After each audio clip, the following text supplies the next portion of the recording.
Bonjour à tous, on va s'intéresser à un chapitre de terminale qui est très important concernant les suites. Mais avant, on va revenir un peu au rappel de suites que vous avez étudié en première, spécialité maths. Pour les généralités, une suite, c'est comme une fonction. Quand vous appelez par exemple U de n, c'est comme f de n. Donc une suite, elle est définie sur un ensemble des entiers naturels, mais l'expression, elle est sur l'ensemble des réels. Par exemple, quand vous prenez U de n égale à 2n plus 1, n'est-ce pas? On va remarquer que c'est une suite particulière. Mais en fait, c'est une suite arithmétique.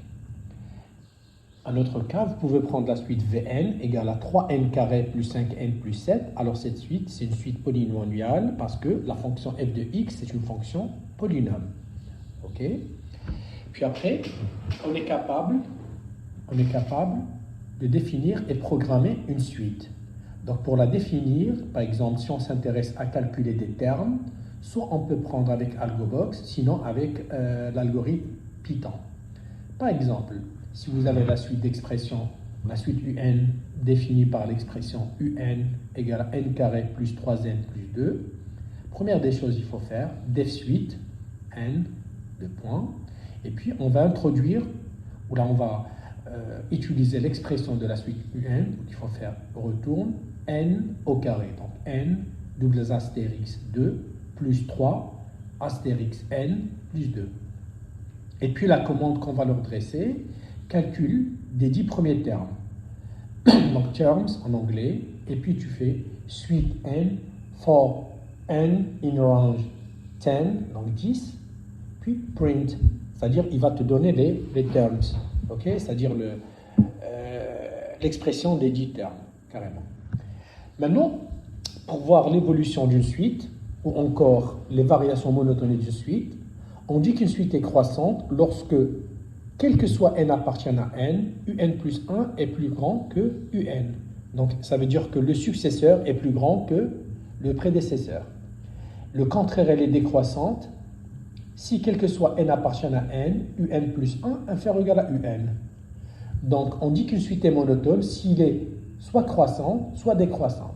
Et le cas particulier, par exemple, si on trouve que un égale à un plus 1, alors la suite dans ce cas est dite constante. Un exemple concret, la suite un égale à 2n, on peut montrer qu'elle est croissante. La suite vn égale à n carré, on peut aussi montrer qu'elle est croissante. La suite wn égale à 1 sur n, on peut montrer qu'elle est décroissante. Voilà. Maintenant, comment montrer la monotonie d'une suite? Par exemple, la première méthode, ça consiste à faire la différence. Donc, quand vous avez un plus 1 moins un est positif, la suite est croissante. Et si la différence est négative, la suite est décroissante. Maintenant, si la suite est, par exemple, la suite des termes est strictement positive, alors dans ce cas-là, on peut utiliser la deuxième méthode, c'est la méthode du quotient. Alors, si un plus 1 sur un est plus grand que 1, la suite est croissante. Dans le cas contraire, quand il est inférieur à 1, la suite est décroissante. Voilà, vous avez un exemple illustrant la méthode de différence. Il y a aussi d'autres méthodes qu'on peut utiliser, comme la méthode lorsque un égale à f de n, c'est une autre technique qu'on va aborder dans des exercices. Si la fonction f est croissante, la suite est croissante. Et si la fonction décroissante, la suite est décroissante. Maintenant, on peut aussi visualiser une suite d'une manière graphique, soit pour voir le comportement d'une suite. Donc, on utilise la bibliothèque matplotlib pour tracer les termes de suite. Donc, c'est sur Python carrément. Vous avez la démarche, vous avez le code carrément. Maintenant, un rappel des suites particulières, généralité des suites. Vous avez au début les suites arithmétiques.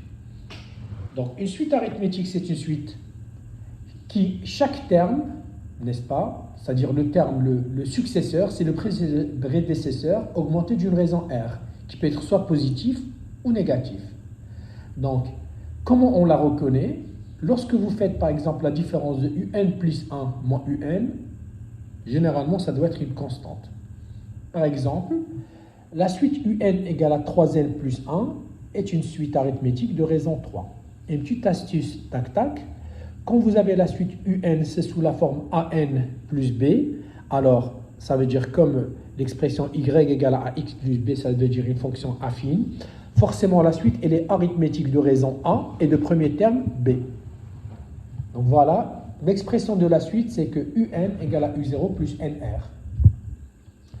Et puis pour calculer la somme des n plus 1 premier terme de suite arithmétique, on utilise la formule Sn égale à u0 plus u1 jusqu'à un, qui n'est rien qu'à égal à l'expression Sn égale à n plus 1 parenthèse, la somme du premier terme u0 et du dernier terme un, le tout divisé par 2.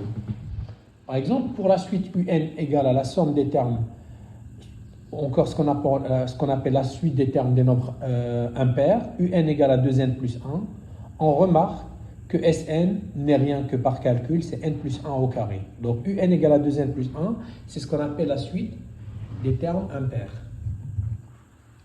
Finalement, on peut s'intéresser aussi aux suites géométriques. Une suite géométrique est une suite telle que le prochain terme Vn plus 1, c'est le produit de l'ancien terme Vn fois une constante TQ, que ce qu'on appelle la raison. Bien sûr, ici, la raison elle sera non nulle et les termes de la suite seront non nuls à condition que V0 soit non nul. Maintenant, comment on reconnaît une suite géométrique? Alors, il faut d'abord savoir que la suite doit être non nulle et puis on utilise ce qu'on appelle le quotient de deux termes consécutifs. Si le quotient de deux termes consécutifs est égal à une constante K, alors la suite, elle est géométrique de raison K. Le cas concret, c'est Vn égale à 2 puissance n, c'est une suite géométrique de raison Q égale à 2.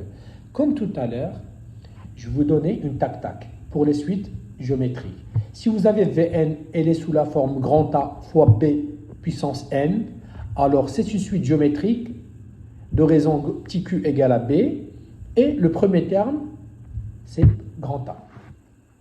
Donc l'expression c'est connu, c'est Vn égale à V0 fois Qn, et puis la somme de n plus 1 terme d'une suite géométrique, c'est défini par Sn égale à V0 plus V1 plus V2 pointillé jusqu'à Vn, qui n'est rien que, d'une manière condensée, Sn égale à V0 en numérateur 1 moins Q puissance n plus 1 sur 1 moins Q au dénominateur. Donc pour la suite, un exemple concret, pour la suite Vn égale à 3 fois 2 puissance n, la somme Sn n'est rien que 3 facteurs de 1 moins 2n plus 1 sur 1 moins 2. Par simplification, on va trouver égal à 3 à la puissance 2n plus 1 moins 1. Le cas particulier des suites géométriques, ok, alors, si une suite géométrique est de raison petit q, alors on aura 3 cas. Le premier cas, si la valeur absolue de petit q est inférieure à 1, la suite admet une limite nulle. Si la valeur absolue de petit q est plus grand que 1, alors la limite de Vn n'existe pas, car les termes de la suite deviennent infiniment grands. Et si petit q égale à 1, alors la suite Vn est constante, et cette limite égale à V0. Un exemple concret, Vn égale à 1 demi puissance n, donc si j'enlève la puissance, la raison q c'est 1 demi. Et 1 demi en valeur absolue plus que 1, donc la limite de la suite Vn définie par Vn égale à 1 demi n, sa limite est nulle. Merci, à très bientôt.